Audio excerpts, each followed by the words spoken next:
And if you take steps to like sort your life out, you naturally just change into this different person to then a year later be like, I'm that guy that posts TikToks. But you have to be in that mindset that you're doing the thing, even if you're not the thing yet. 280 belts and I've not lost money. Yeah. You know, that is a different mentality because the product's great. I just didn't know if I could sell it.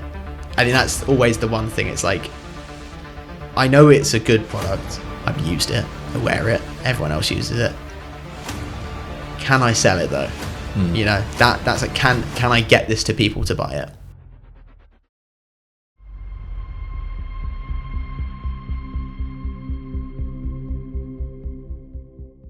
Well, welcome to the Lost Podcast. Thank you.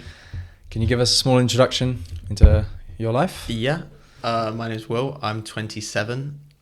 I work for a company called Angel's Face, and I started a business called Exeo Athletics. We sell running belts. I post on social media, try to do the influencer game, and yeah, that's pretty much my life at the minute. And you live in London? Yep, I live Southwest London. Moved there 2 years ago, previously from Kent. Grew up in the UK? Grew up in the UK, dad's German, mum's English. Cool. Born in Hackney, then lived in kind of Wanstead, moved then to Kent when I was about 13, and then went to uni in Nottingham, just the normal route, and then back to London like everyone else for the most part. So you kind of been there all your life, really. Yeah, and I've never lived anywhere else. Never lived. Yeah, UK the whole time. Yeah. Today I want to kind of dive into, obviously, firstly your life, but then also I want to discuss your business because I think that's very interesting. But first, if you guys know, we have a tradition on this podcast where I ask the guests the same 3 questions every single time, and we go from there. Yep. First question. Right now, do you feel as though you know who you are? Yes, to a certain degree, I think. I think if you used to ask me 2-3 years ago who I was, I wouldn't have had an answer. Whereas I don't think I know who I am completely, or like what my life is going to be like, but I have a kind of very clear understanding in myself of who I am, who I surround myself with, who are my people, what my life is, where I'm going to live, etc. You know, I would say my life now at 27, I have a very clear understanding if you were to compare it to like 3 years ago. Yeah. Okay. So you think, chuck it back 5 years, it would have been... Not a clue. Yeah, I think my life hasn't changed too much in terms of like settings and surroundings, more just kind of comfortable in knowing who I am, what I like, what I do with my free time, who I spend my time around. I'm kind of quite settled in like, that's my life and crowd at the minute. Yeah. 100%. I'd say usually... I mean, the podcast is aimed towards that younger side. So being 27, that's good kind of to have you on and explain. Don't get me wrong, I don't know where I'm going to be in like 5-10 years time. Not a clue. But it's more just, I'm quite confident in like knowing where I am in life. And like I said, who my people are and what I do. And who you are. Yeah. Okay, question 2. Mm-hmm. This one's kind of looking back in the past a little bit. When have you felt the most lost in life? There's been different stages, I would say. I'd say definitely you could bring... where I moved around quite a lot, my parents always like... We moved house a few times when I was younger, when I was in school, just because they wanted to move house. But that also meant I moved areas.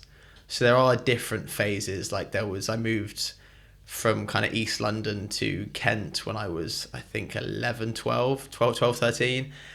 And I had all my friends there, went to a school where all my friends went to, on the street where everyone lived, I was friends with. And then I got dropped in Kent. I had a friend come round and then he left to go back to London. And I kind of sat there like, I have no friends. I don't know where I am. And then I kind of had that same feeling. I went to school, the kind of same school from, I guess, 13 to 16. And again, it was another situation where I made all my friends. They all stayed in that school for sixth form and I left to go to college. And then again, I get plopped up in college, which was a fashion college. So everyone was girls. and I was the only boy in the class, and all my friends were still together at this school, and I still saw them on the weekends, but Monday to Friday I don't see anyone. And yeah, that was another period where it's like that happened. Uni was different, because uni you kind of enter a situation where everyone's lost and the same, so you kind of, it's not like it's you and everyone else. And then maybe when I was like 23, 24, not lost, but you kind of don't really know where you're heading. You feel like you're floating a bit, and it's kind of, you're just going through life without any real big life changes, I guess. And you kind of, after 3 or 4 years post uni, look around and go, what am I doing? Yeah. No, 100%. I think that's pretty much exactly what I aim to talk about on this podcast, because I didn't go to uni. Yeah. I think I experienced that a little bit earlier when I left school. But yeah, I think a lot of people experience that at many different ages. Yeah. But yeah, that's interesting. I didn't realize that you moved around so much, to be honest. We moved from East London to Kent, but when I moved to Kent, I went to a school for a year, and then they put me in a different school a year later. So in the space of like 3 years, I went to 3 different schools, but they weren't like, how you all go to the same primary school and then go to the secondary school in the area. They were all in just like completely different locations. So like all the friends I made with the first one, I stopped talking to. Then I moved to the other one where I started to make friends, and then I moved again to another school where I made more friends. And it's, I guess, at like 13 to, I guess, 18, it's that kind of hard age where your life is based on like friends. Like your social life is your currency. How many friends you've got. You don't have like outside school work. It's kind of all based on who you see. And I think also when you don't have a car and you're at that age where you still meet up because your parents let you go around, you kind of, at 12, if you get plopped 2-hour drive from your mates, you kind of like a bit stranded. So yeah, it's a different kind of lost. It's more like starting from scratch, I guess, which again, it all works out fine with every school I was at. But yeah, you do feel like everyone's over there and you're over here, and a bit, detached. Yeah, definitely. I get you. Yeah, I think, because I'll be honest, I didn't really move around much when I was that age. So I didn't kind of have that detachment that the beauty of it was when I then got to like 17 to kind of 18, I had friends, like a lot of friends. Yeah. Like I had different friends groups, because I had like my school friends, and I had the friends I went to primary school, where when you get to the age where you can start traveling, get trains by yourself. So I'd meet up with old friends. So then I almost had like 3 different friends group, which was quite nice. And when I went to uni, I knew lots of people because I knew lots of people. So I've always been, I've never struggled for, I guess, knowing people and friends, because I've moved around to a few different schools, which meant I kind of got close with lots of people. And I stopped speaking to lots of people, but I guess when you get older, and because of social media nowadays, you kind of always keep in touch. Like you're always following them. Just all kind of reconnected. And what it meant is I can kind of figure out, like I said, who are the group I hang around with as an adult. Your people. It doesn't have to be the kids I went to school with. It doesn't have to be the kids I went to school with before or uni. It can be, there's lots of people I've known for a long time, and I can gravitate to those people. So I've got a lot of lifelong connections almost with these people, and I can go to whoever I guess I connect with. Yeah, definitely. I think it helps in finding your people. Yeah. It's, if again, like I went to 3 different schools, different college, and then at uni. You've met enough people to figure out who you can be friends with. It wasn't like I went to one school and there was a group of like, it was just your classmates and you don't know anyone outside the school. It was like it was tough at the time, but like now it's a good thing, I guess. Do you think your connections are really important to you? Yeah and no. I think they are more important than I think. I think I take them for granted a lot. I know a lot of people don't have, I guess some people can feel like they've not got loads of connections or people they can rely upon. I think I've got a lot of it, and I think I don't acknowledge it because I have a lot of it, if you know what I mean. I never have to think about like, have I got people to see or do things with, because I do, but I think I take it for granted, and I know I should make more of an effort to reach out to people, because I think I know who I like to hang around with, and it's very easy for me to like meet people, and because we do lots of stuff together. But yeah, I think it's one of those things. I think because I've never struggled, I take it quite for granted that I've got luckily a good group of people. Yeah, I completely agree with you, to be honest. Like, I do also think sometimes, I mean, you've got a relatively big family compared to... Me, my brother and sister and my parents are all like best mates. Yeah. So like sometimes I get a bit detached. Like I don't take a lot of my friendships too seriously, because outside of like seeing my girlfriend now, I see my brother and my sister before I usually see a lot of my friends. So like I don't really have to rely on friends, because luckily enough I've got family support in terms of friendship and like people to reach out to. Yeah, that's brilliant, to be honest. That's lovely. Let's move to question 3, which is a little bit more for the future. Who do you think you're becoming, and are you happy with who you're becoming? I am becoming an adult very rapidly. I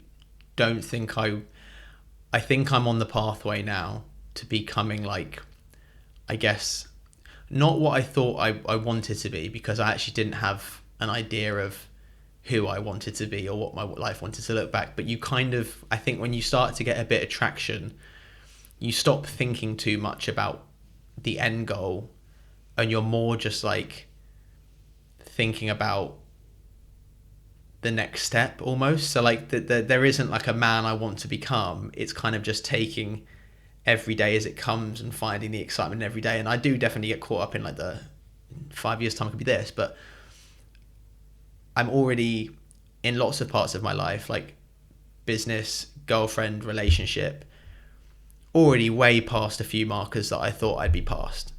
You know, like with my girlfriend and how serious it is now, did I think 2 years ago after dating someone for this long it would be as serious as it is? No. You know, I thought I'd date someone for a long time before it got serious, and it's very much been like we've known each other a year and we live together, and we're already thinking about next steps to becoming like our future and what we're going to do in life. And same with the business. You know, I didn't think anything of it, and it's now way bigger than I thought it could have been in 3-4 years. So it's kind of, I've stopped looking at like the man I want to become, and I'm just kind of taking a bit of a step back and going, okay, I live on my own with my girlfriend and have a business. It's all very serious now. You know what I mean? It's all very serious. Yeah. And it wasn't like a plan to get here. I was just like, there's lots of things I wanted from life. I've started taking steps, and now I'm just turned around, sat here and gone, I feel very grown up. Yeah. And I, you know, 3 years ago, I would have looked at me and gone, you don't really go out that much. You live with your girlfriend, you run like all the time, and you have a business. I'm like, you're an adult. Yeah. But I don't see it as that, you know what I mean? Because I'm not. Well, no, because you kind of like took those steps initially a few years ago, and if you take steps to like just, I guess, sort your life out. I don't want to say sort your life out, but like just make changes in your life. You take on more responsibility in terms of girlfriend, relationships, you know, even a property, moving in with someone, starting a business, and all of a sudden you find yourself with a lot of responsibilities, which means you naturally just change into this different person. You know, like I don't want to go out and, you know, up until 24, I'd be sinking 10 pints every Friday, Saturday. It's an exaggeration, not 10. I try to sometimes, but, you know, my life was pub and nights out. Yeah. And that's all I cared about. And now it's like, I know that takes away from everything else if I do that constantly. So it's like, I don't not enjoy those things. I just don't enjoy them nearly as much as I used to. And I don't do it nearly as much as I used to because I have responsibilities. So you find yourself like, instead of trying to become a man or there's someone you want to be, you just, if you do all the things, little steps you want from life, you kind of just find yourself ending up in that position. You know what I mean? Mm-hmm. Yeah. No, definitely. I agree completely. Even like when I look at my life, every single big kind of goal or like, you know, thing I want to aim towards, it's always those initial steps. Yeah. And then it kind of just all kind of figures itself out. Like even, when I went to Japan, it just started with an idea. It was just like, I kind of want to live in Japan. Yeah. And then it was like, okay, well, what visa do I need? And I know that's a very stupid, basic example, but yeah, for me, and I said this in last week's episode, it's that like first few steps. Yeah. I think with like lots of things, I was very much single from like 20 to 26 26. And it wasn't like I didn't want a relationship. I just wasn't really trying. And then as soon as I kind of like at 24 started trying for like after 4 years, if you just try and get something, you'll end up with it. And then like I kind of got who I'm very grateful for, my girlfriend now. And then you think like, oh, I've got a girlfriend at 25, 26, very normal. But then all of a sudden we've been fast tracked to where we are now just naturally. And you're like, oh, I've now ended up in a very serious committed relationship. I'm very happy for it. But would I have thought that's how it would have worked out when I started, dating, or I met her? Did I think it would be as quick as it has? No. And same with, like I said, the business I just started. And it's now a lot further than it is. And all of a sudden I've got responsibilities. I've got a relationship I need to focus on. And it's now kind of just, you just find yourself having to be more responsible. No, definitely. Yeah. I think a lot of people spend years getting to where you and your girlfriend are. So, yeah, that's what I mean. Like, I've got friends who've gone out with their girlfriends for like 7 years. And it's like, again, there's obviously this kind of position where you've gone out with, I think it's different when you go out with someone from like 20 or 19 because, it's a very young relationship. And I think you kind of stay in that relationship. Whereas when you meet someone at like 26, 27, it's very different. It's very like, you kind of know who you are and you've gotten together because you kind of know who you are as adults. Whereas you don't really know at 19, 20 that you're going to be the same people at 27. And you shouldn't make that decision at 19, 20 because you still like, me at 19 is a very different person to me now. And you need to make sure that you end up with someone that that matches who you are as an adult and not as when you're like, 20. No, 100%. Yeah. I think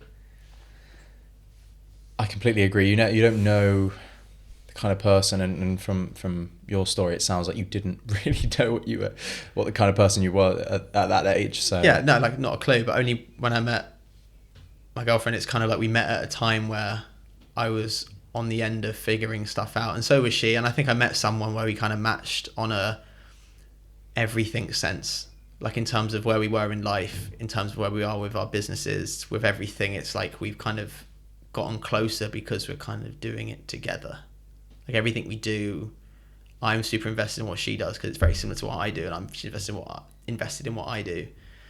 So it ends up being like we just gel very easily because we're both doing the same thing in life, I guess. You never struggle for conversation. No. And I don't struggle for extras, and she doesn't, I'll be standing there with a mirror filming her food. She's a food content creator, and she's blown up recently, like doing incredibly, like, I used to give her tips and stuff on like social media and stuff. I can't say anything now. She's like, she's blown me out the water. But like, it's a case, I'll be there standing with a mirror, making sure I catch the light for her food. And I won't bat an eyelid at doing it because I want her to be great. And I think she is great. And likewise with me, if it's -1 degrees and I need to film some content outside, she will be outside with me filming it. No questions asked. But we're both invested. And I also think when you have a partner, I want her to do well because we're kind of on the same team.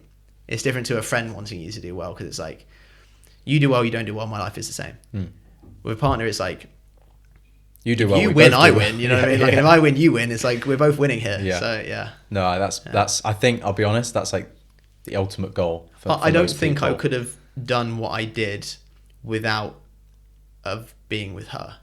I don't think I would have had the confidence to do it if I was single or with someone who wasn't in that industry. Like if I went out with someone who wasn't doing social media, I don't think I could put my face on, especially at the start when it was like, you're embarrassed to even do it. Single going out trying to meet people, I couldn't have done it. Yeah. I couldn't have. I'm the exact same. It was slightly different for me because I got the influence of a friend. Yeah. But without that confidence and even like this the kind of subtle confidence that being with someone gives you Yeah. in yourself. Well, if they don't think it's lame, then who cares? Exactly. You know what I mean? So Exactly. it's like who am I trying to impress here other than like you? Yeah. And if you think it's like cool, then like I'm not stressed. Exactly. But you know, if I was single when I was going out and meeting people, and then they were like, I was on a date, and then it comes out that I've got this whole like TikTok thing. Now it's actually quite. I don't mind showing it, but like at the start, I'd have been like, oh no. Yeah. I'd have been like, well, terrifying. it's exactly the same for me. Like, even when I look back to when I was single, I wouldn't want to do as much. You know, You're more comfortable in putting yourself out there. Like, I think also just posting on social media in general, I'm now way more comfortable with it than I was at the start. I think it takes a long time to like turn your head, whether you are big or not. It takes a lot of time to turn your head into like, okay, I am that person that creates content, not just I'm Will, who all my friends know me as, and he started posting on social media. That's weird. Like, what? And I'm now kind of transitioned, I think, in my head mentally, maybe externally, I don't know, into the like someone who creates content. You know, it's part of my identity. It's not just that Will we used to go out with, who has a job and is posting running content for some reason. Yeah. I feel the exact same. I think it's the exact same for me. It was that initial leap of, okay, I need to do it and kind of prove to myself that that is who I am and what I do. Yeah. And then 5 months down the line, okay, yeah, it's what I do now. Yeah, like no, I'm not. No one really took the piss out of me when I started. I wasn't ever like talked down upon because I've got a lot of friends who are doing it and also trying to do it. But like when you first start doing it, people are like, oh, you first started doing it. Like, no, not in a bullying way, but like they comment on it. Yeah. Whereas like now when no one comments on it, they just say, oh, yeah, no, you're killing it. But because it's not like, I guess, alien to me anymore, they know that I do it. Exactly. So there's no, you know, that I can't hide anymore. They know I do it as part of my person. Like I started TikTok, and when I started TikTok, I knew I needed to post on Instagram, but I was too scared to post on Instagram, so I made a separate Instagram, a new one, which has now got more followers than my original Instagram. Right. But like TikTok's kind of like faceless, whereas Instagram's everyone you've ever known. Yeah. So TikTok to me, like I get likes and follows and shares, but like I just in my head, like no one's seeing this. No one I know is seeing this. Then on Instagram, I started posting, and even having that second Instagram, I thought, no one's seeing this. Of course they are. Like, you know, the way the reach works, they're all seeing it. And it was only when I went to like a party, my friend hosts events, and there's all these boys that I've known since we were like 17, 18. And you see them at events like every year once. And they were like, oh yeah, no, I've been seeing you on the TikTok. So I was like, oh, you saw that? I thought no one saw this. Yeah, okay, fine, yeah. And it was just, yeah, it's just... Yeah, it even happened to me. I was at work the other day and someone came up to me, who's now a good friend. I was like, oh, I saw your TikToks. And I was like, oh, did you? Okay, great. Well, now I don't get embarrassed. Now, yeah, now I'm like, whatever. Now, because I feel like it's got to a point where it serves me so well that I kind of don't... Because I was embarrassed about it because I kind of looked down upon it. And I was doing it not believing in myself that I was that person. And I also believed in it. Like, there's loads of people I knew from, you know, who I'm not friends with, but I just know of, that started social media and they do it for a little bit and they quit. And they do it for a little bit and they quit. And no one ever really sticks at it. And I was like, I'm that guy now that I'm like, you know, really just, you know, everything else has not worked out. So I'm just pumping social media. And it was like, and now I got to a point where like I'm comfortable that it's like, yeah, it serves me a purpose and I don't really care anymore because of what I'm getting from it. So now people's opinions is just...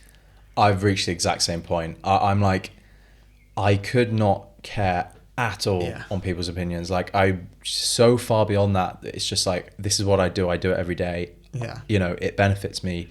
Hopefully it will benefit me more in the future. I'm doing it, you know, yeah, it's not even... My brother and my sister will take the piss and say that you do care a lot. And I was like, I do care a lot in terms of like getting the video right, but it's not because I'm embarrassed. It's more, I just want it to be good. Of course, yeah. But it's, yeah, I think it's just got to a point where like it serves me and I know it serves me and everyone else and everyone's thoughts is just meaningless. It's like, so meaningless. It's just, I don't know why I got worried about it in the first place. I mean, it's always, in hindsight, it's always easy to look back and go, it's always hindsight. Stressed about. Yeah. But yeah, I think especially going back to being with my girlfriend, it's very much she is. If I wasn't going out with her, I don't think I would have been able to as confidently post and her support me doing it, saying this is good, this is good, this is good. and me not have got embarrassed and turned around and gone, I don't want to do it anymore. Yeah. You know what I mean? So yeah, 100%. Yeah, I'm the same. I'm the exact same.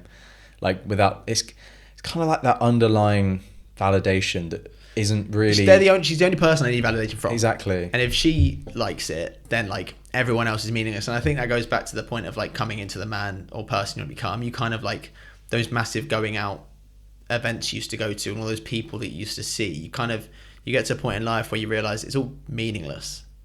Like it's none of that is going to serve you to your partner and your life when you're 35, because at 35 there's going to be a point where no one's going out and it's just you two with your family and the life that you've built and all that stuff you did in like your 20s and the people hang around, you're never going to speak to again. It's like it's very I think I was very short-minded to be worried about it in the first place. But yeah, I think short-minded potentially, but equally it's just natural, isn't it? Like, do you know what I mean? Anything you do that's new, you're going to be terrified. There's going to be fear. There's always going to be fear. Yeah. It's just how life is. Yeah. It's the fear of the unknown. Yeah. So I think, I completely agree with you, and I'm the complete same. I think sticking with it as well. Like I said, becoming the person that I am now compared to 3 years ago. I've really stuck with it for like a year. And you start to see the cogs moving. It keeps you on the hamster wheel of moving. And if I didn't do it start a year ago, I don't know where I would have. You look at all these little actions you take, like going on more dates, moving out, starting a business. And you just think if you didn't do all these little things, your life would look so different. You know what I mean? Yeah, in a completely. Bad way. Yeah, completely. I think, I wouldn't say it's risk taking, but it's more just making changes, just movement taking. If that makes any sense. A friend of mine in Mykonos in a swimming pool once said, "Nothing changes if nothing changes," and I was like, "Yeah, for real." Do you know what I mean? It's true. It's true. Yeah. So with Exeo, yeah, your running brand, yeah, running belt brand. How did that kind of come into fruition? Tell me the story. Yeah, so I was a avid runner for like since 2022. Most people kind of year or so after COVID got into running. As someone who was like gym obsessed, I think everyone between like 17 to like 22 is gym, and then you kind of stop caring after you realize muscles aren't going to solve your life problems. Yeah. And then you find a new thing to like focus your mind on. So then I got into running and, just try. I'm very much the person who will buy all the kit. Like at school, I was like C team cricket, barely played. I had all the kit, you know what I mean? I had like a kookaburra bat, the bags, everything. Played like 2 games, same with tennis. I get all the equipment and just quit after like 5 months. The same for running, I stuck at it, but the same again, I 2 months in, I've spent 200 quid on shoes. I've got the best sunglasses. I've got all the kit. So I've always been interested in like kit and fashion and clothes and products. You know what I mean? I like collecting stuff. And I think, just further down the line, I always thought I would have or run a business, but I didn't know what it would be in. And I kind of had a realization where like there's this running belt that I was always using. And I thought, no one else is like pushing this. And all these girls and boys, but you see a lot more of girls in London wearing like running vests. And I think with girl culture, especially with like girls running fashion culture, the running vest became like an accessory almost. And then you find everyone just wearing a vest for all distances, and it's to carry like a phone and water because everyone either doesn't know a running belt exists, or the running belts that they do or running belts that do exist kind of don't fit much in. And I had a really good one that like after 3 years of running found, and it was again like watching 40-year-old men on YouTube talk about what the best kit is, and it was a belt that was pretty decent. And I asked my friends, they didn't have one, and the ones that did have one, it was like a random one off Amazon, and there was no one was putting this on a plate in front of runners, and it was such a useful tool. And I thought if I can make a really good one, market it, get it in front of people's faces, they'll see how good the product is, and I know it's a winner because I live and breathe it. So it was kind of just that idea of a product that doesn't really get much limelight, that is a really handy piece of kit and will change, can make massive changes in your running in terms of like how easy it is to get your phone, how much you can take. And I think it was one of those items that I thought with a few minor tweaks, and if you really just push it, it will really help a lot of people. And I think, yeah, it's just another case of great product, no limelight. Yeah, so. No, yeah, I have one. Yeah. I use it all the time. I do think it's a great product. Yeah. So it's helped my running 100%. Yeah. I used to hold my phone in my hand. Dude, I hold my phone in my hand. I had a running gilet that was like a body warmer that my brother used to have, and I'd wear the body warmer even in summer because it fit your phone in quite nicely. You know what I mean? And then the other one I had was, I don't know if you had it, like that chest strap. I didn't. It was like a harness. It was all over COVID, and you can just put a phone in it and flip it back up. And it was like, it's a good idea, but we're just holding a phone and we've got a whole like chest harness on. And it was just a product that I really knew was good. Solved the problem for yourself. And I just felt like no one made a brilliant one, and no one was pushing the ones that existed because it's such, I guess, a niche product. So I thought if someone just really commits to this is a business in itself, which, yeah, it has been. And again, you just play on the things that it solves, and it's one of those products that really does sell itself as long as you shout about it and people know about it. I think that's the main thing. Well, that's the next step, I guess, for you really is. It's really kind of been one of those products that's been growing and growing and growing quicker than I expected it to, and getting so much positive feedback on how like great it is, etc. And it's kind of outperformed what I thought it would do. I didn't think I would reach this many people, but yeah, it's quite something. And it is a product you've been developing for how long? A while, but not because it took so long. I think I wanted it when I started to be like made. You know, I had the idea, and it's like we can have this ready in like 6 months. But it doesn't work like that, especially when you're making like a bespoke piece. You know, you're not just buying off Alibaba. You're talking to a factory and you're getting the measurements made. They send you a sample. You go back, you write it again. So I knew it would take a while, but there was a big kind of gap between like, it's a fun idea, you get super excited about it, and then like as you're in the process of like getting the product made, you kind of lose a bit of like enthusiasm, and life gets in the way, and work and relationships and social life, and all of a sudden you find yourself another 6 months down the line with like no progress. Yeah, it's that underlying dedication that you have to kind of find. And I tried to start, me and my brother, just I think during COVID, we're going to start a brand. And again, another one of those ones where it's like, yeah, we're going to do this, and then you kind of, no action gets taken, or a bit of action gets taken, but you end up just kind of losing the enthusiasm, I guess, the longer it takes to start. And then my mother very luckily kind of like grabbed me, helped me speed it up, and really kind of told me to get going with it. And then, I guess when I, probably like a year and a half later, almost 2 years, finally had the product. But it was a proper 2 year, could have been a year, I'd say, but took almost 2, just because of, I think it's hard when starting a business, especially when you have a job and it's not like you're going all in from the start, and it's like, we're going to run at this and try and make something crazy. You just get a bit distracted, I think. Yeah. So I can completely agree. So you're fortunate enough that your mother's the sort of main investor, right? Yeah. So she is the designer. She has worked in design for 30 years. So I'm very fortunate to have someone in my family that like knows the ins and outs of product design. That's why it's so good, because she just knows materials, product, how things are made. So it was like working with an expert. You know, something even with trying to sit there for hours trying to design, I couldn't have produced what she's produced. And it also made it very easy for her to be like, this is how things work, let's trial stuff like that and trial stuff like that. And if I ever had an idea, she's like, that's not how it works, it can't work. So that was quite a good aspect, which meant the product development side, getting the initial kind of design, is perfect. And then it's kind of, from now, it's just making little tweaks to whatever feedback we get. But the actual design works perfectly. It's just a case of tailoring it over the next few years, of course, adding in a different variation that I guess has different aspects that people want. So yeah. Definitely. How did that initial conversation go with your mum when you had the idea? She was the main driver, to be honest. Really? Yeah, no, I got excited about it and wanted to do it. And then she was more enthusiastic, not enthusiastic with me, but I get enthusiastic, but she's very much like, okay, you're doing it.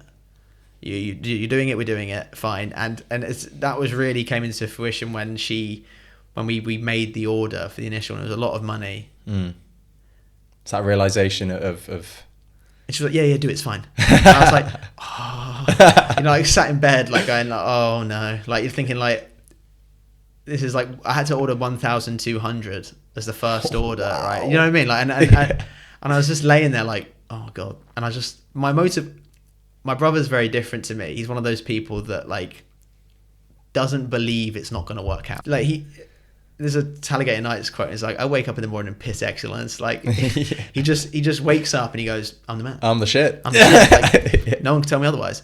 And that's great, but I'm not like that. I need like proof and evidence that like me too. that I'm good at something and it's going to work. So I'm his mentality and people like that mentality is like, 1,000, whatever, we're going to sell millions of these. Yeah.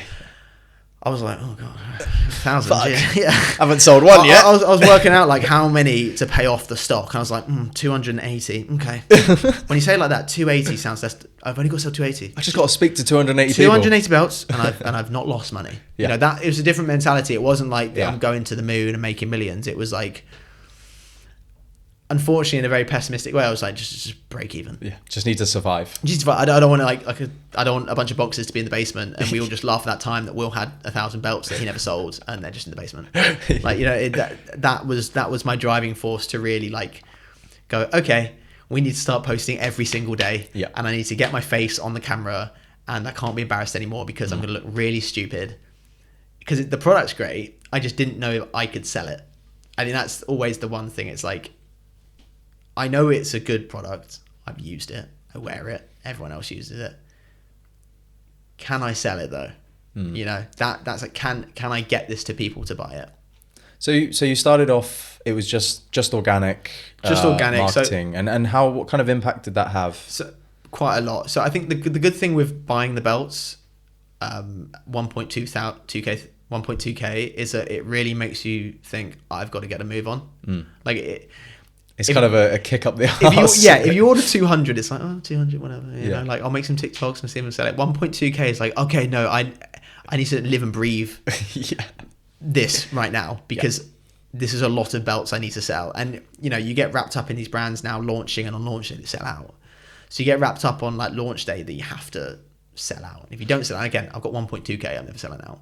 But you do get caught up in like these brands that do these drops online, they sell like thousands. And I think I kind of then had this mentality that like if I didn't sell out on the day one, it was a failure. And my worst fear was selling them just to my mates. Like, as much as my mates are great, but like you don't want to sell just to your mates, and then because then you've not really done anything. You know what I mean? It's just your mates supporting you. It's not like. So that really, I think the good thing about buying 1.2k is in March last year when I did the order, I was like, okay, now I have to post every day. I have to get on camera. And I was like half-arsing, swipe acrosses and stuff. I was like, no, okay, now I'm filming myself. So yeah, it really turned me into like panic mode, which meant by the time I launched the business, I kind of had a following. Small following, but a following to the point where when I launched on July 18th, I was selling like 1 to 2 a day for like 3 months.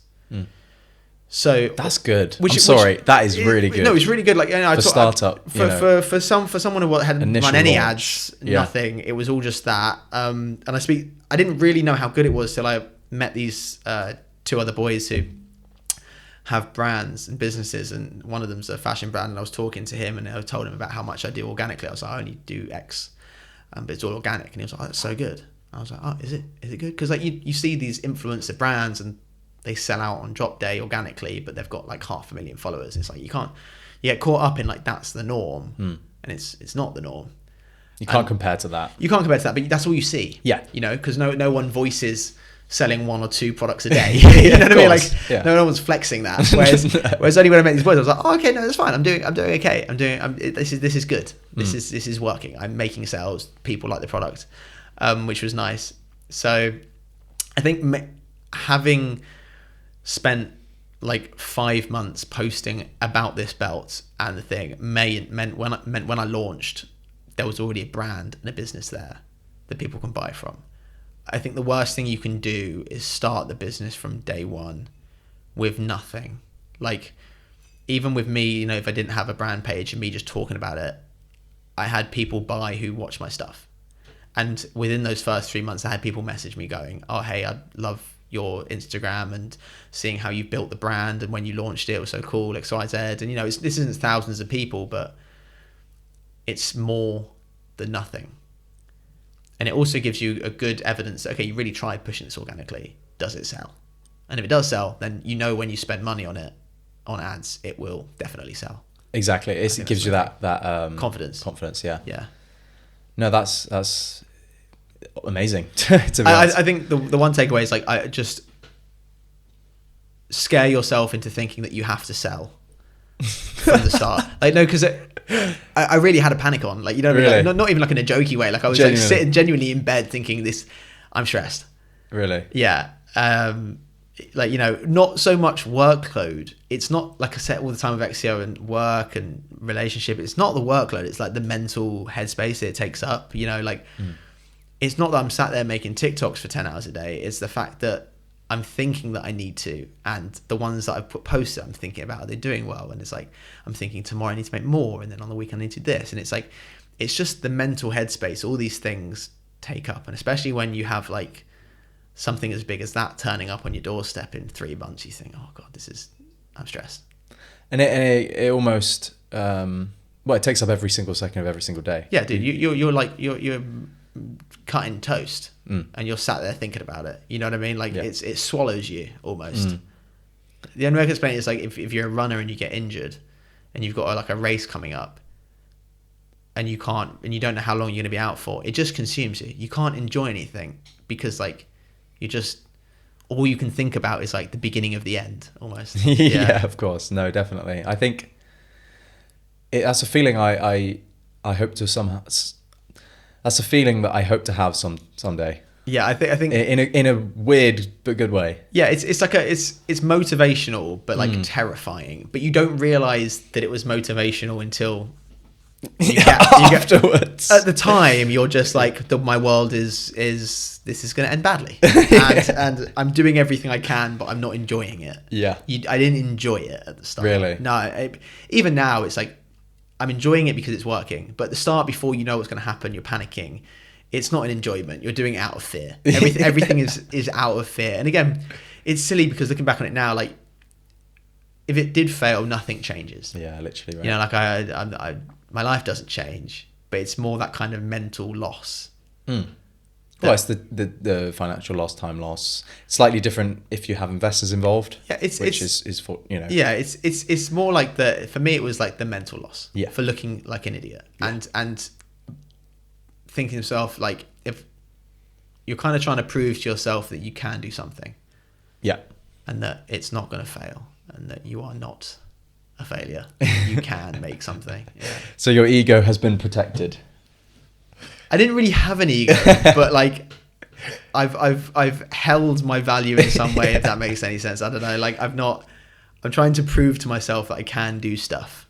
Yeah. But I think that is the baseline of becoming an adult. Yeah. Know? Like, it's more like, if this doesn't work, at least let me exhaust all ends, and it doesn't work. But I don't want to look like I haven't tried. You know? 100%. Like, even with social media, I'm at a point now where I have to ride this out.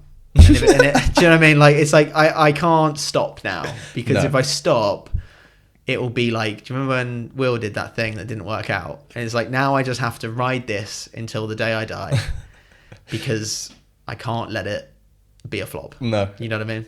But equally, I think that's such a fundamental part that everyone needs to have within them, to see something and decide, I will make this work. Yeah. Not, I'm going to try. I will make this work. Yeah. And it wasn't because I was like, I knew I could make it work. It was more like, I need to, because I want to prove to everyone that I can do something. Yeah. It wasn't like I believe I can do it. It was more, I wanted everyone to believe I can do it. And not because I know it sounds like I'm repeating myself, but like, I wanted to do it to show everyone that I can do it.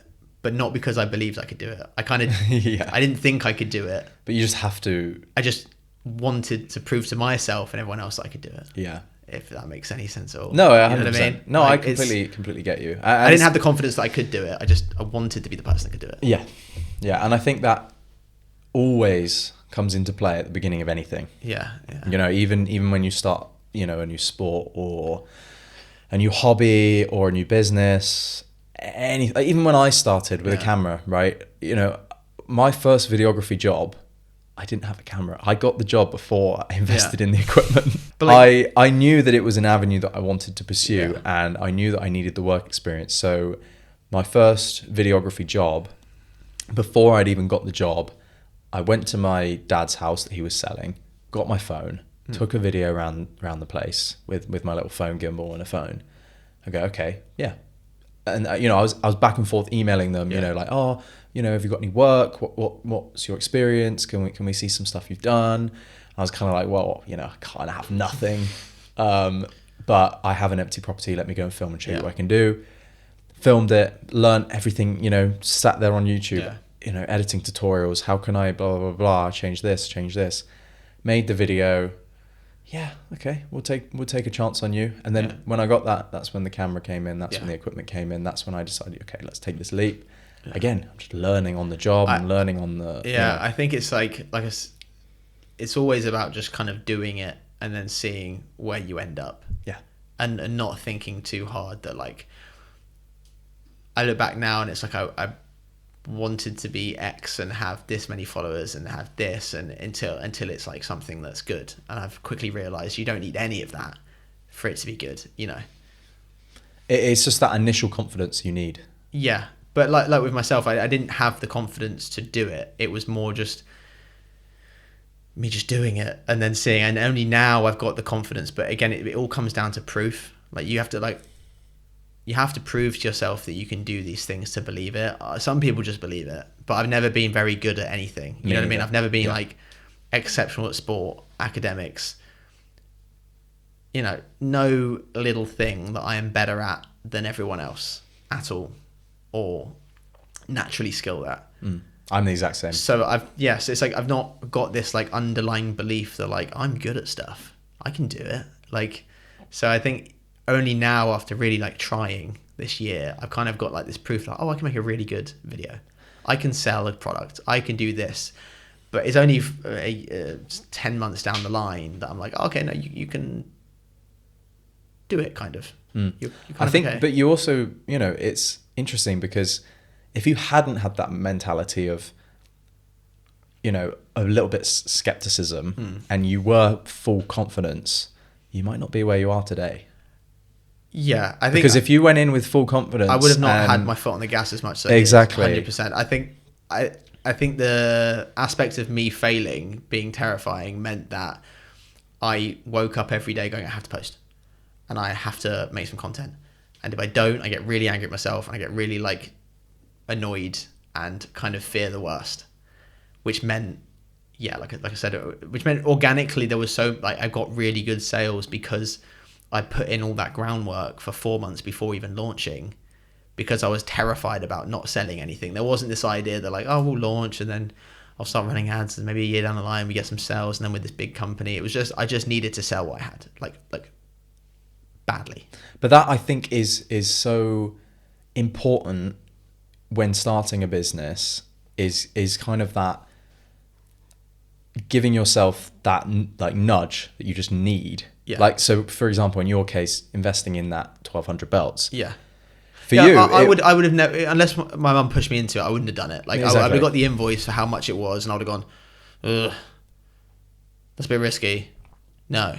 Or sat on and thought about it for another 6 months. You know, whereas she has been very successful in business in her life, so she's not scared of that. Taking those risks, yeah. She's done it before, she'll do it again. Whereas for me, you know, like, but she's got proof that she can do it. Yeah. This is different between her doing it and me doing it, because this is me having to sell it. It's a different... It's a completely different game, you know, and the product's good, I know that, but just because you've got a good product doesn't mean people want it. Doesn't mean it's desirable or anyone wants it or anyone's going to see it. So it's, yeah. No, I completely agree. Yeah. So Where do you see the future of Exeo, and what do you see sort of the short-term future, long-term future? What's your main vision? It changes every Really? month. Yeah. It's well because I when I first started the business and I was doing what I was doing organically, I was like, this is good. And then I started running meta ads and it really took off. And then November was really good. December was better than November. Jan was better than December. February is going to be better than December. But it's like these initial jumps, and I've not, I guess, spent what I can be spending yet on ads for the return. So I don't know what my ceiling is yet with how the brand is at the minute. I also don't really have any expectation on it. I'm not, I still have my current job. So it's still one of those things that I don't take any money out. It's just kind of there and I run it whenever I can. And it's just, I've not really put a label on it. I'm just taking I know what I want the message I want to get across. I know what my core brand values are, what products we make amazingly well. I'm just kind of rolling with the punches for the minute, whether it's, I like the idea of having something that's sustainable and provides value and I can look back on 10 years and really be proud of. And it also gives me the ability to kind of run my life, if that makes sense. My girlfriend's Australian and we're now in the predicament of like, she's going to stay here. But if she ever wanted to go back to Australia, can I go? Having something that I can run and go back, or having something that I'm also super enthusiastic in. Like I love the belt. I love what the brand represents. I love making content for it. Waking up every day and like, if I get a win on Exeo, it's like such a good win. Like it's more than any other win. At work, you get a win, you're like, yay.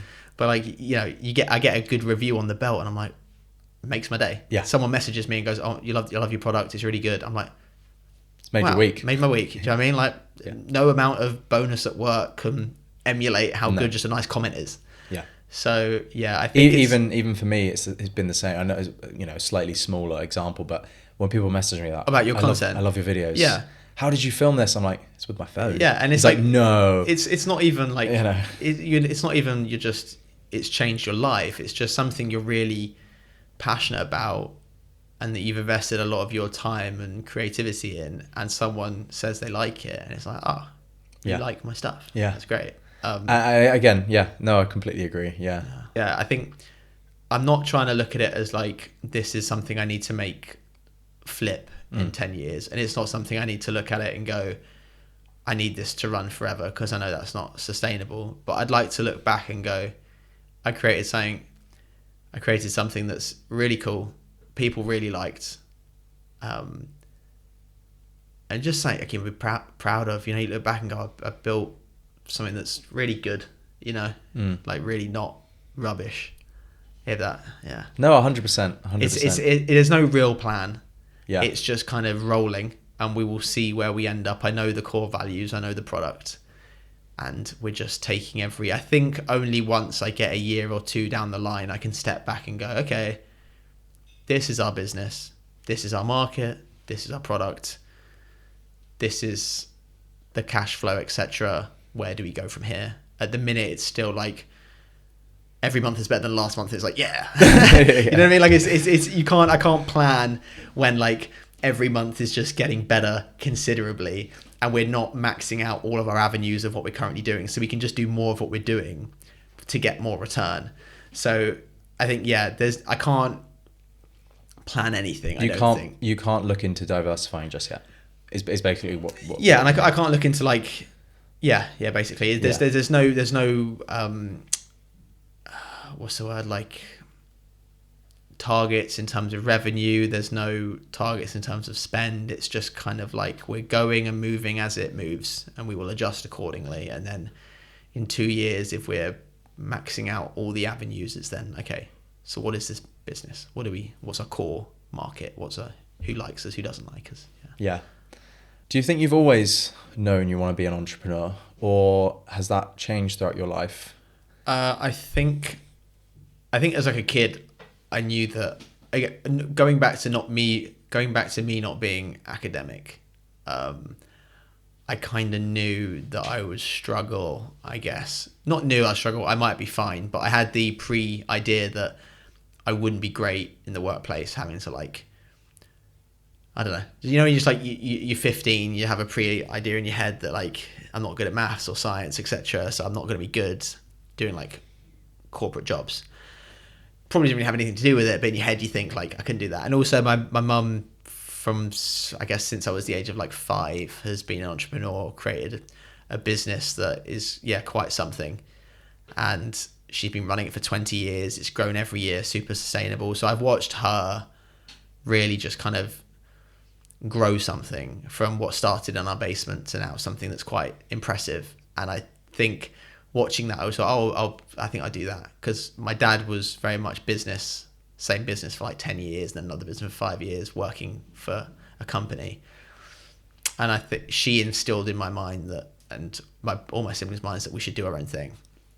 I think it's just more, you think that, and then you get further down the line, you're like, oh, it's actually quite tough. I don't know if I can do that. I don't know, the mind just, like I said, you kind of just float through thinking, oh, I'll start my own business. And then one day you wake up and you're like, I'm still not even. Yeah, I'm not taking any steps. I'm not taking any steps. And we're here. And then I think a lot of people, I don't think I'm out and out an entrepreneur. I think out and out entrepreneurs have a lot of confidence, and they're very naive, and they are like, I'm going to make it. I'm not that in any way. I'm very much like, I'm quite a positive person, but I think in myself I'm a pessimist, if that makes sense. Like if you talk to me, I'm quite like, hey, I'm really friendly and I'll chat to anyone, and I think I come across with like a lot of energy. But if I'm talking about like my inner self-confidence, I think it's quite low. So a lot of things I make, I'll go to my partners and be like, oh, my girlfriend or whoever says, is that good? I really struggle to like post it without someone saying someone's validation. Yeah, no, it's really good. I'm like, nothing you changed. Change anything. You can change what you like. I don't mind. I'll just do what you think is good. Like I'll let someone just change what I'm doing, even if, like my sister, for example, I'll make something and she'll be like, yeah, it's really good. I'm like, do you want to make a change? She's like, oh, there's a few changes. I'm like, just give it up. I don't want to look at it. I trust you more than I trust me. You really know? Same with any like my brother, sister, my girlfriend, for sure. Like I don't trust myself enough to do it on my own. And with like most decisions, I've always been the person that, I'll come downstairs and I'll ask my mum, what colour jeans should I wear? Or should I wear this t-shirt or that t-shirt? I can't decide what socks to put on in the morning. And I think to be an entrepreneur, you have to be very good with decisions. And I'm not at all. You know what I mean? Like I can't begin to tell you how similar I am. We're looking at putting a new bathroom in. I've not bought anything. Yeah. We've been talking about this for like 4 months. I should have bought so much stuff by now, but I sit there and look at the website going, yeah, that's a good idea. But maybe this. And I can't make the decision. I can't make the jump. I really struggle to like I was thinking about joining a gym, and I stood outside it, and the day pass was 18 quid, and I was going to do a day pass, but I wasn't going to do a day pass, but I was like, And I stood there for like 15 minutes. This was on Friday. Do I buy a day pass? I've walked 20 minutes to the gym. Now I'm in an RM because it's 18 quid. Who gives? Do you know what I mean? Like, yeah. This is my Friday evening. I could be at the pub, and I'm in and out. I'm in and out, even though I've walked all the way there. And it's like, you just think like I've wasted so much brain space. I'm in an iron about this. £18 to go to a gym that I'm now going to go into for 3 hours on a Friday night. Like, why am I even thinking about? I'll be in the hot sauce aisle, and there'll be 2, and they're both a quid, and I'm stood there like, oh, this one. I'm the exact same. I'm completely buy one, the same. It doesn't matter. Buy both of them, it still doesn't matter. Yeah, a big one for me is my content. Yeah, like I'm constantly seeking, validation. Not validation, but like just I'm always, even with my girlfriend, I'm the same. I'm like, do you think this is good? It's like we'll go out. I'm trying on jackets. I'm like, this one, and she'll go, this one. I'm like, okay.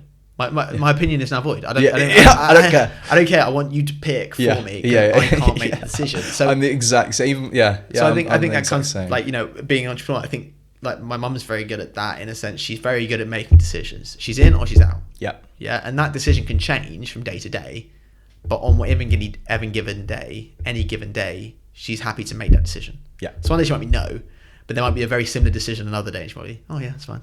Yeah. So it's all over the place, but she doesn't know. My girlfriend's very similar to that. So she's very much like this or that. This or that. And this or that, it's not like she always goes for that. Yeah. It could be something else. Of course. But she's very good at just going, okay, this is what it is. That's it. And I will sleep fine tonight, knowing my decision. So it's, I think to be an entrepreneur, you have to be very good at that. I think you can get better at that, but I also, but it comes back to this like underlying confidence that you trust your gut and you trust yourself and that you've proven to yourself that you make good decisions and that you're good at stuff. And I think I've not done a lot of that over the first 24 years of my life. So I've gotten to now being like in this situation, it's maybe the first time where I actually look at stuff I make and go, oh, no, that's good. Whereas, I still ask for suggestions and stuff, but it's nowhere near as bad as it used to be. I used to not be able to like post without doing it, and now I can post without asking if no one's there. When I started posting about Japan, I was getting 500 views, 600 views, 1,000 occasionally. And I just like, should I keep doing it? No, I will. And I'll just keep doing it. A few months went by, 50K views. Yeah. Interesting. Okay. But you're proving to yourself you can do it. Exactly. But I think if you haven't, I always look at my brother as like a good example. Like he was always very good at stuff. Yeah. You go have a sports day and he'll like win 4 things that he doesn't even do. Didn't even try. Like we all run now. And he doesn't even run. Dude beat my marathon time and my half marathon time going on a bender the night before and just wakes up pissed and runs it quicker than me. And he doesn't even run. Like he'll like if he's got a marathon coming up, he's done like a few runs for the past like 3-4 weeks. Yes, yeah. And you're just like, but because of that, I think, and academically, don't get me wrong, he's not clever, but he's cleverer than like me and Trin naturally. Yeah. But he just never tried, so his grades are like worse than he's got less than all of us. But he just never, but he's one of those people that like I think he just has this underlying confidence that he's good at stuff. Yeah. Whereas like I'm on the other side of that, where it's like I've never naturally been good at things. So there's like you kind of doubt yourself. Yeah. You don't think you're like, I guess, good enough. Yeah. And only like when you start to focus on stuff, you go, oh, I'm okay. But you really have to like put your mind to it. So. Do you think that's really important to build to? Yeah. Otherwise, you like even now. I think I've got such a good support network around me that I can be in and out hard making decisions because I've got people who will just grab me by the arm and go, "You're doing this," and I'm like, and I'm not very stubborn, if that makes sense. My heart's not set on anything. So if someone thinks this is what you should do, I'll go, okay, fine. If you think that's what we should do. Yeah. I'm not stubborn at all. I'm not one of those people that's like, it's my business and I'm doing it how I want to do it and everyone else needs to stay out of it. I'm very open to like people's suggestions. I want to make what's good. And I think if I think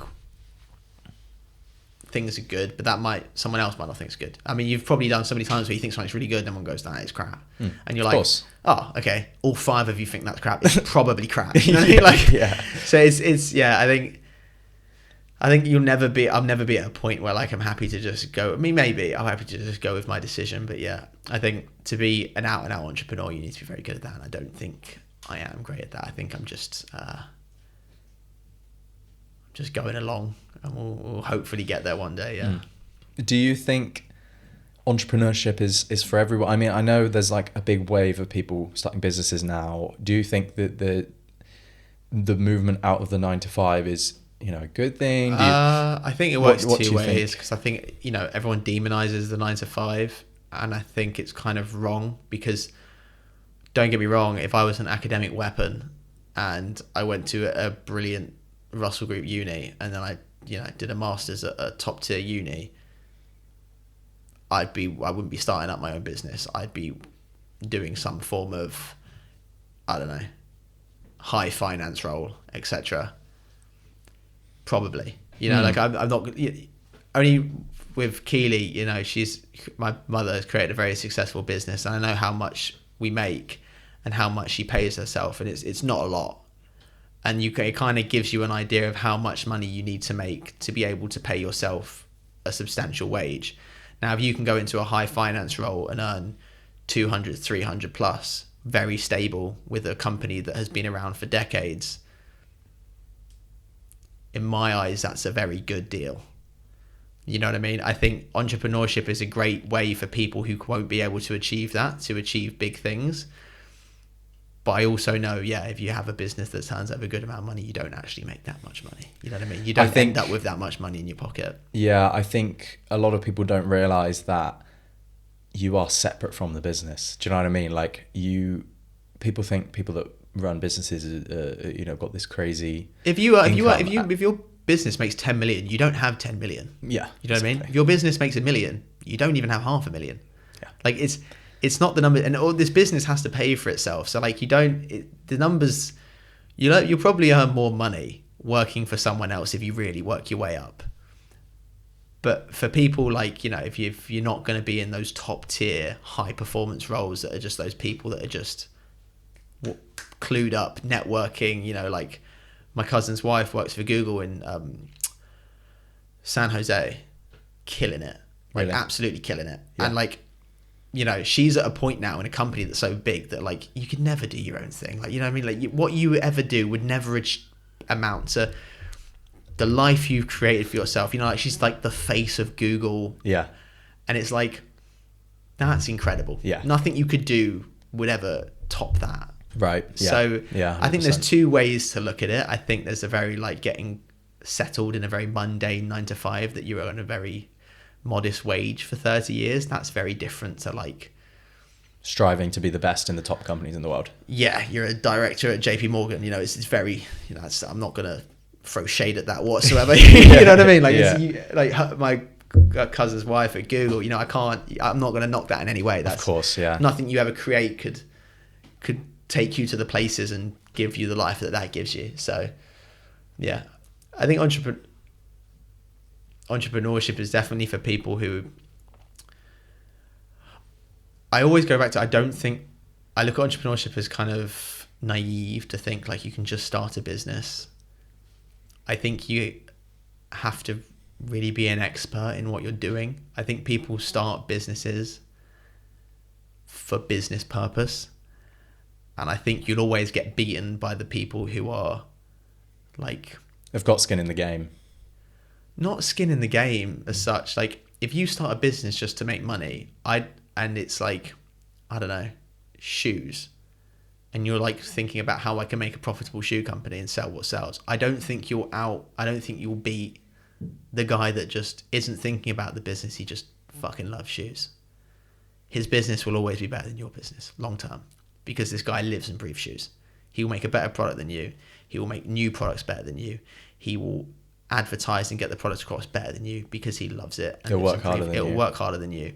I think coming at a business from a financial standpoint is, obviously that's an element of it, but I think you've got to think about what you're passionate about, because you need to wake up every day and live and breathe this. So it better be about something that you really give a shit about. The 9-to-5 is not for me. Yeah. And I think I've kind of known that for a while. Mm-hmm. I think my areas of passion are very niche and a very kind of, niche is the best word. Like, just not broad. Yeah. So I think for me to have a successful and kind of satisfying life in a 9-to-5 would be really hard to kind of get to. I think that's the problem is you kind of, it's not rock star money. No. With a lot of 9-to-5s, and to give up half your life, it's not about the rock star money, but to give up half your life for not rock star money doing something you don't enjoy, it is quite something. There's a very, very specific set of things that I could do as a 9-to-5, in combining all my passions, but it would be so niche. It would be incredibly hard to work up to. I don't even know where I'd begin. I mean, my passion, traveling, I don't even know where I'd, start with that. So I think for me, I've always kind of known I want to do entrepreneurship, even though potentially it's going to be harder. I'm going to have to work harder. I'm going to have to put in more effort, more investment, more risk taking. Yeah. But it's something I've accepted. I think I don't want to say it's not for everyone, or it is for everyone. I think it's like with a lot of things. I think anyone can do it. You just have to adapt. I don't think I'm naturally the most entrepreneur. I don't think I'm naturally an entrepreneur, but I think circumstances pushed into it, realizing I also have to do it to kind of create what I want to create from life. That kind of realization forces you into a lot of things. Like, I don't think many people are naturally good at anything. You just do it because it will get you a result. And to get to where you want to do, you just put in the reps, I guess, to prove to yourself and eventually get there. I don't think I could see a 9-to-5 scenario where it suits what I aspire to have and live like, which is kind of my driving force. Yeah.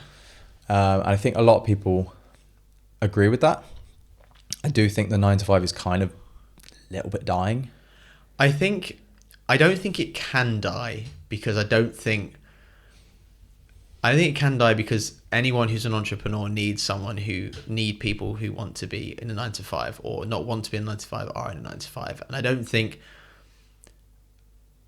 a lot of people, one, have the ability or the skills to start up a business. And it's actually very daunting. And there's a lot of steps you need to take to start up a business. And like I said, being pushed into it, it was easy for myself. And I think if I didn't have the people around me that I did have, I probably wouldn't have done it. And, I've got a cousin and she earns a fair bit of money and lives in Manchester, and her husband earns a fair bit of money, and together they both work and they have a very nice life and they have a very good dual income. But she would never start a business because of the stability aspect. And I know you could lose your job and it's not down to you in being in someone else's business, but they get a steady income every month. It's a very nice income every month. When she logs off her laptop, she's done. When she goes on holiday, she's not thinking about work. She works for the biggest company the biggest employer in the UK. And, if she was to disappear, nothing would change. And she can sleep at night knowing if I disappear for 2 weeks, the business will still be there. So there is also that, if you can earn a decent amount of money and work your way up, you do have that peace of mind that the world isn't going to end if you just stop tomorrow. I think that's the one big thing with entrepreneurship is like, there's all these benefits, but one, the business has to work. The business might not make any money and it might, fall on its ass. And two, you're the driving force. And if you go on a holiday, you've still got to be doing everything you do. I go on holiday and I've still got to be making content. I've still got to be filming. I've still got to be posting. There isn't a time where I can just disappear for 2 weeks. I talked to my girlfriend and we're going to Australia for 3 weeks to visit her friends and etc.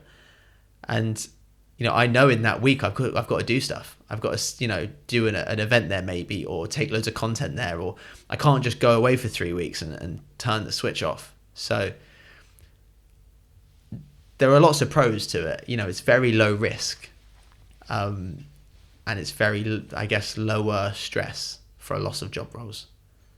So yeah, I completely agree. Yeah. I think, like you say, when you kind of run your own business, it's you. It's you. You can't turn off. I can't really have a weekend anymore where I don't do nothing. Yeah. Every weekend I have to do something, and if I don't do anything on the weekend, I feel awful. And you feel the negative, like you the feel business the negative feels impact. it. I then don't have content to post in the week. Yeah. I don't do as well sales wise. My content doesn't reach as many people.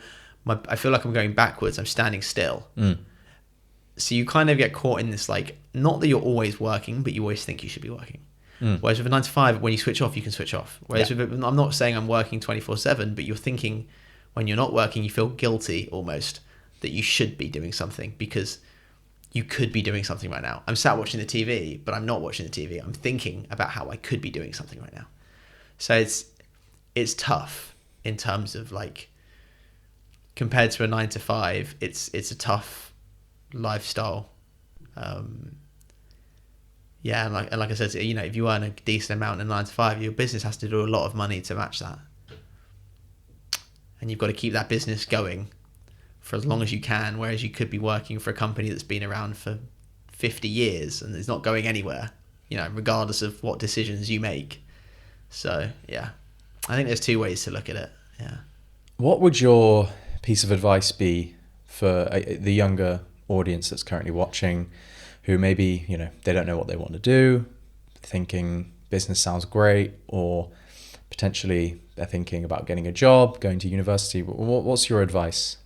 I think the going to university part, I went to university and I don't regret it. I had a really good time. I wouldn't stress too much on whether you go or you don't go.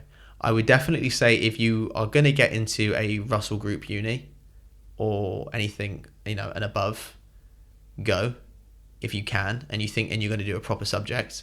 I think that's very valuable. I think what you have to put your mind to is super valuable, and I think you'll come out with a wealth of not just knowledge, but this ability to problem solve. I think for people like myself, I don't think it was a necessity. I've made some great connections going and I had a great time, but I wouldn't be, like you said, where you felt like you had to figure it out quicker and everyone else went. I wouldn't get caught up in the pressure of going, because I don't think degrees matter if you have the right degree. The days of when I went, it was like, oh, well, then I get a degree and I can get a better job. That's true if you have a certain degree. It's not true if you have like I said, a non-top tier uni competitive degree. Then I think you get lost in everyone else who's gone to uni. Like, same for me. My degree doesn't really get me in the door of anywhere. So for that reason, I wouldn't put too much hierarchy or like too much pressure on you needing that, because for most people, I don't think we need that. And I'd also say for starting a business and figuring it out of what you want to do something. Don't put this immense pressure on that this business has to be, what your idea of a business is. Just start small, start anything, and just see where you end up. Get into the habit of buying and selling. You'll build that confidence in yourself that, oh, you can buy and sell. I can do this. I can buy some stock. I can make a product and sell it. And eventually you'll find yourself with something if you put your mind to it. But I would just say start something. Don't think that it's going to happen, because it can happen, but you have to do something.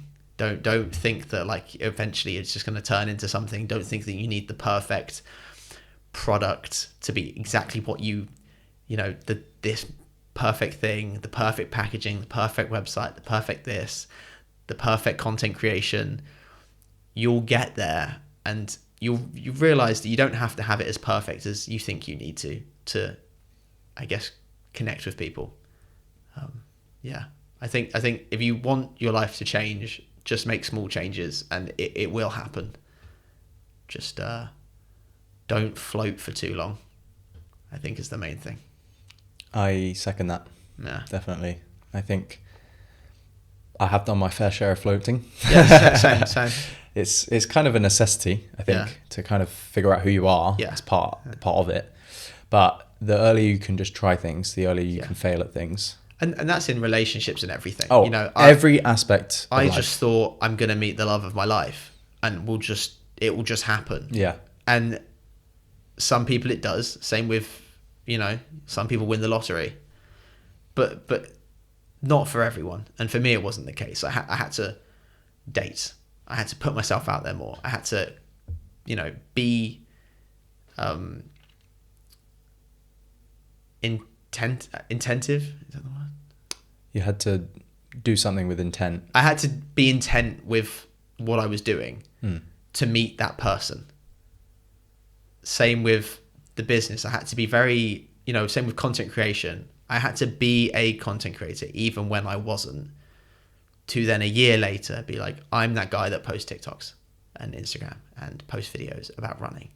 But you have to be in that mindset that you're doing the thing, even if you're not the thing yet. And just eventually you will become the thing. But you just need to fake it till you make it almost, and just embody that person. I'm going on lots of dates, and it's just a numbers game. You'll meet someone you like who likes you just as much, and you'll get there. Same with a business. You just try lots of things, and eventually you will find yourself with something that works. What would you say your dream is? Or do you have one or not? I do have a dream. It's quite, I guess, broad. It's more just kind of being in a position where I can sit back and go like, I've achieved something everyone looks at and goes, yeah, that's something like parents, family, not so much friends, but like just something where I can sit back and go, oh, he did well. Like he did good. He wasn't just like crap. Do you know what I mean? Like not to be funny. Like I'm more. My dream is just to be like looked at, or like for the people around me I care about to look at me and go, yeah, no, he's done something quite good. He's really achieved. So you know, I'm in a family where a lot of people, like cousins, my other cousins, we have both sets of cousins. My dad, my mum, everyone's done really well in life, business wise and corporate wise.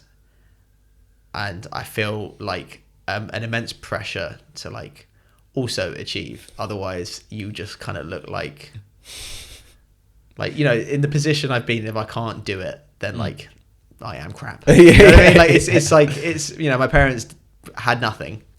Both grew up in tiny apartments in like small towns, and built quite a life for themselves. And it's like if I can't do it with the opportunities they've given me, then I am just. You know, I mean, like.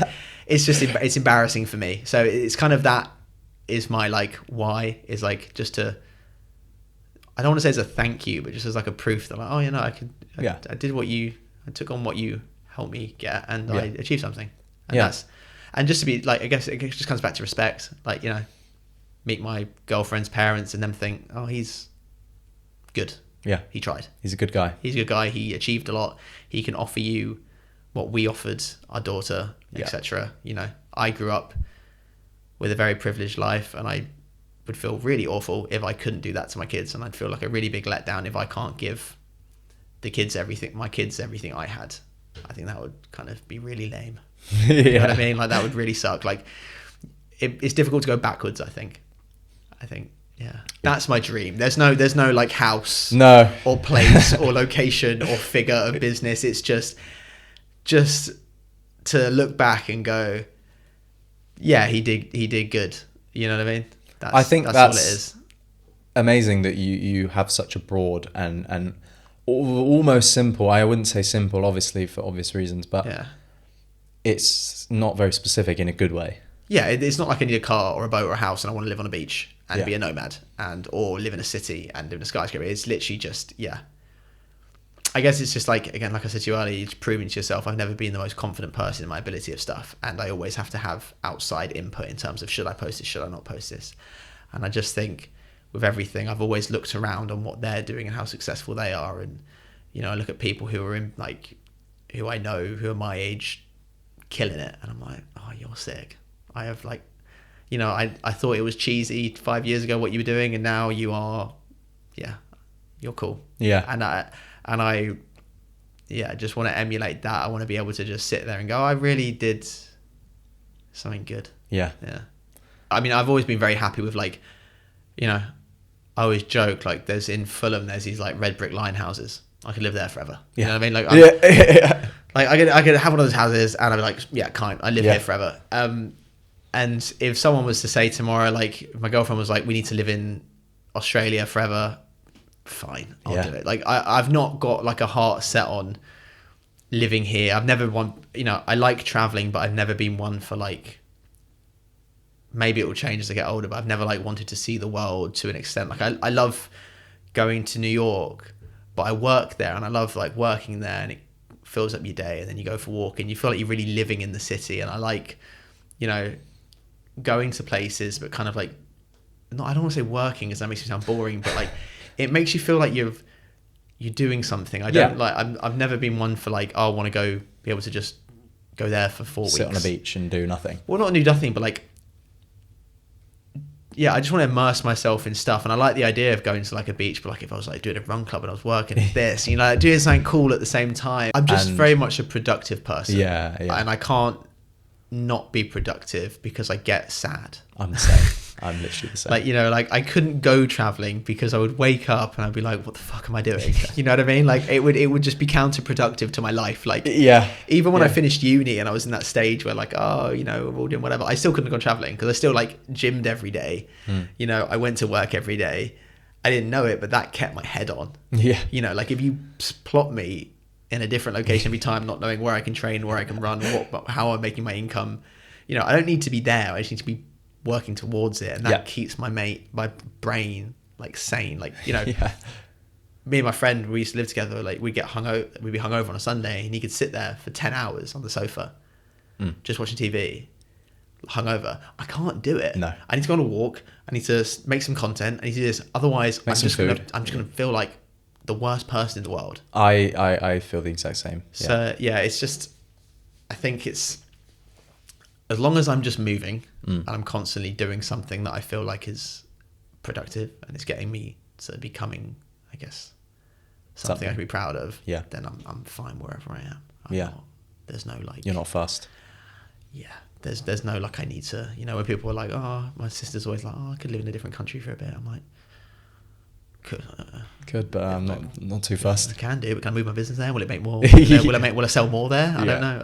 It's like, so it's just that's where I'm at with no, that's fair enough. I think again, I'm similar. I'm more, if my day to day is, if I'm happy day to day and contented with my productivity and my nature of being, you know, feel like I'm actually doing something meaningful, I'm not too fussed, you know, where I am. I love traveling. I really, really, really love traveling, like deeply, and I will always aim to do it in every way I can. But it's not, it has in the past kind of controlled my life in terms of like, you know, living in a different country but now I've kind of reached that stage where I'm like, I'm looking for something a bit more sustainable, a bit more long term. I think that's the thing with everything. Like, I've got friends who went traveling the whole time, and like, for me, my problem is always like, whether I knew I was like on the right track or not, I kind of, what kept me sane is like I was working and I was doing everything I should be doing. I don't ever want to feel like I'm wasting time. You know, I talk about floating. I was floating, but I was still working in my job, earning more every other year, training 5 days a week. So it was like, you know, in a job that I'm interested in. So it was floating, but like not floating. I mean, floating in terms of just like making a decision about a business and dating, etc. I think it just depends what kind of person you are. I think that's the only good thing about me being an entrepreneur is I'm very much want to be productive. Not good at making decisions and go into everything really, you know, like pessimistically, but I am good at like, I'm doing this. I'm not going out tonight because I'm filming tomorrow. You know, I'm going to make this content. I'm going to post it. I'm driven because I have to be. Otherwise, like, I lose my mind. I think for me, when I went to America, traveled in America, I was floating as much as you can possibly float. That's how I would describe it. Whereas when I went to Japan, it was very different. I went into that trip with intent. I knew I wanted to start content and do it consistently. And you know, there'd be days when I was, you know, traveling, I'd sit in my hostel for 8 hours and edit. Because I knew I had to make something from it. I had to take something from it. And it, you know, financially I didn't take much or if any from it or, you know, but what I learned, the connections I made, the content I made, the discipline I taught myself and you know, was extremely valuable to me. And it felt different from my previous trip because it felt like I was being productive every day. I went to Morocco like 2 weeks before Exeo launched, and I hated the trip. Like, just hated it. Like, I look back and I go like, I didn't like Morocco, but at the same time, like, I wasn't in the headspace. Like, I wanted to be at home making content, preparing for the launch, and I was like away in a very busy city with a lot of chaos going on, and I just, you know, mentally was checked out. I didn't want to be there, but I couldn't enjoy it because I was panicking about this launch, about these 1,000 belts that I'm really terrified about. So it's, you know, but if I was to go to Australia for 3 weeks and do loads of content and stuff, it would be a completely different trip. You know, same with Morocco, but I went to Morocco and did loads of content. I'd be so happy to be there. Like, I go to Mallorca a lot with my family and I take loads of content whilst I'm there because it's just a family trip. And it's like the best trip ever every time I go, because I'm finishing every day going, oh, I'll post TikTok and I'm getting sales and people are finding out about Exeo. And that's the trip. That's why I'm there. I'm in Mallorca not because of the holiday, because I want to get content now. Same with everything. Like I went to New York for work last week for my actual job, and I had a great time, but because I filmed so much good content, and it made the trip. And now I look back and I'm like, it's such a good trip. And it's just me watching my own TikToks. I'm just like, it's such a good trip. There's nothing to do with like New York. It's just like I was so gassed with the content I managed to get. So yeah, I think, like you said, it's just about being productive when you're in these places that makes it enjoyable. Like I always said, it's not the event or where you go that makes. I used to say it all the time with my brother. He used to always want to go to like the spot in Mykonos. I want to go here. And my friends were like, we need to go to Ibiza or Mykonos or Saint-Tropez. And I'm like, we could go to the middle of nowhere and get a big house between like loads of us in Tuscany and just have a great time. Yeah. Because it's the company. And I feel like I'm having good, it's not the destination, it's the people you're with, and it's what you get out of it. I went to New York, I filmed loads of content, I met someone I knew through social media, I left going, I took so much from that trip. Whereas if I just walked around all day and ate the best food, I'd leave not very fulfilled. No, 100%. You excited for Rome? For context, we're both running the Rome Marathon in March. I am excited. I've not had the prep I wanted. Really? Yeah, I just had injury after injury. I'll be honest, me neither. It's my first week of running consecutively like 50k for 5 weeks, and my front quad yesterday felt a bit tender, and for some reason I decided to do a Rebel 1 class this morning. I was extra tender up now. I'm like, oh no. Yeah, I'm excited. Again, it's a fun trip for me because it's content plus marathon plus it's. I'm so excited, to be honest, because I'm excited for the marathon anyway, because I've been wanting to do it such a good destination for it as well, and but also the content. Yeah. I'm so excited. It'll be a really good trip. And what's also good is we've got such a great group. Yes. Like we've got loads of us, and there's a friend of ours, her boyfriend's running it, so there's like 9 of them going. So there's loads of us. Jeez, yeah. So there'll be like a really good crowd. Yeah. So hopefully, like if we go out on Sunday night, there'll be a lot of us. So it'll be good. Yeah. It'll be great fun. I think we'll all be depending on how we finish. But if it's your first marathon, you realise at the end it's a fight. It is. Yeah. I mean, all I've done is a half. Okay. So I've done a half, and I've done 30k once. Yeah, I would say the fight starts, I'm going to say somewhere between like 32 and 33, around there. Okay. The marathon I did, the first marathon I did, I remember getting to like kilometer 25, and I was running faster than the pace I wanted to. And I remember thinking, this is the biggest piece of piss. I don't even know what the fuss is about. Everyone here is. Like, I literally, I don't know why we're all complaining. I'm flying right now. And then like 33 hit me like a ton of bricks. And I just... was just a mess from 33, and then like 40 you get this like you're just like where you just 2 more k. You're like 5 minutes away. But I would say 33 to 40 is like was just hell. I remember running it thinking, if I can run the time I'm about to get again and it not be this hard, I'll be happy. Again, not true anymore, but at the time I was like, this is awful. So no, I'm it's good though. Excited. I'm excited, but I am fucking scared. You'll feel amazing once you're done. You'll feel winded, and you'll sit there for 3 hours, and we'll all be in silence. Yeah. And no one will be saying a thing. No. But like the next day or the day after, you proper giddy. You really put your body like through it, and there is something quite nice about like really exhausting yourself to feeling like I have nothing left. And it's quite a nice feeling when you've really put it all out there, and you're just, same with like working in business, when you've really put the effort in and you've done as much as you could, and you're like, I can sleep tonight. I can sleep tonight knowing like I've really pushed myself. That's what I'm excited for. I think when I did the half, it was the same. I remember finishing that was so much harder than it needed to be. When I did my first half was the same. It was 28 degrees. Yeah. There was 2 water stands in the entire... It was Bristol. Oh, okay. There was 2 water stands the entire race. Yeah. I had... And I'm talking bottles this big. Yeah. I was... My mind was blown how little water there was available. I was genuinely a little bit annoyed.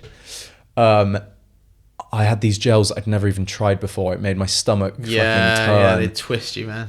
It was boiling. And I probably didn't prep well enough. I think I had coffee right before, so that like increased my heart rate, but in a negative way. I was nervous.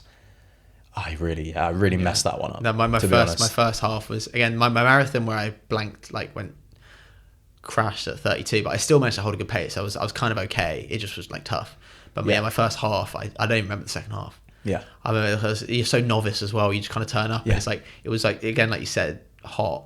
And I just don't remember. I think it was horrible. Genuinely, the heat, it makes such a difference. Yeah. Like, I think Rome should be okay. I'm hoping it's not going to be crazy hot because I will.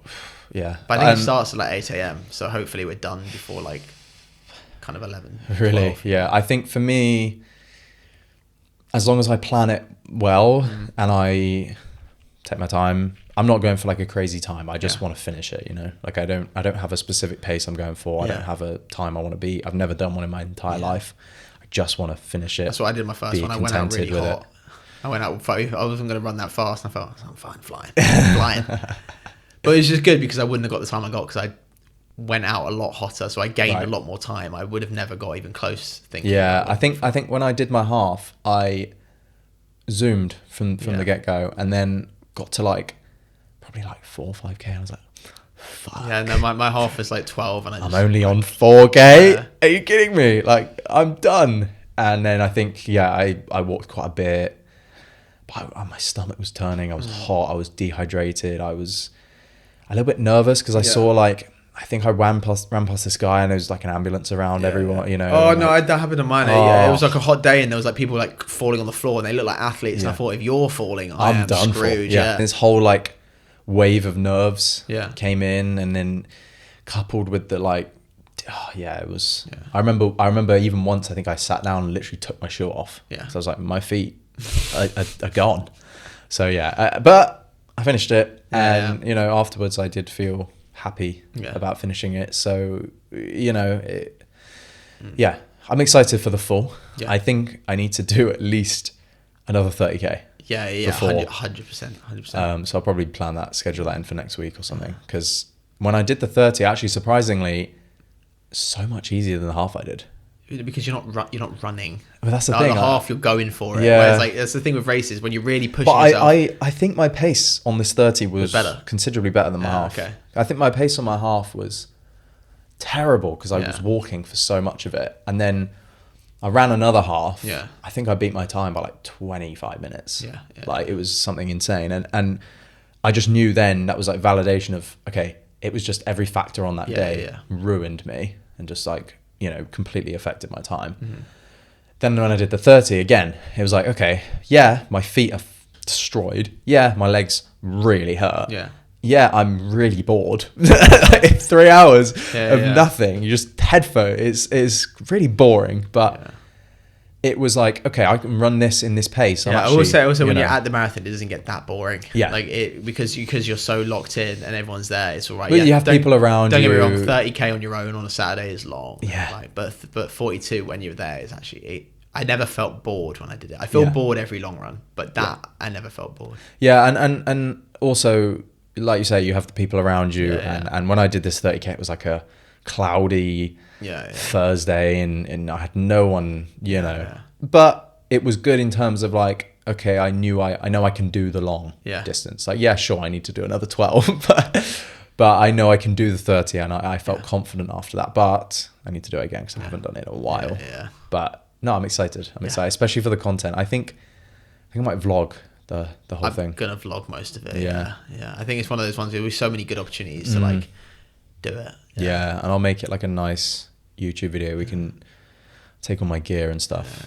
And the only thing is I'm not flying with you, which is unfortunate. When do you go out?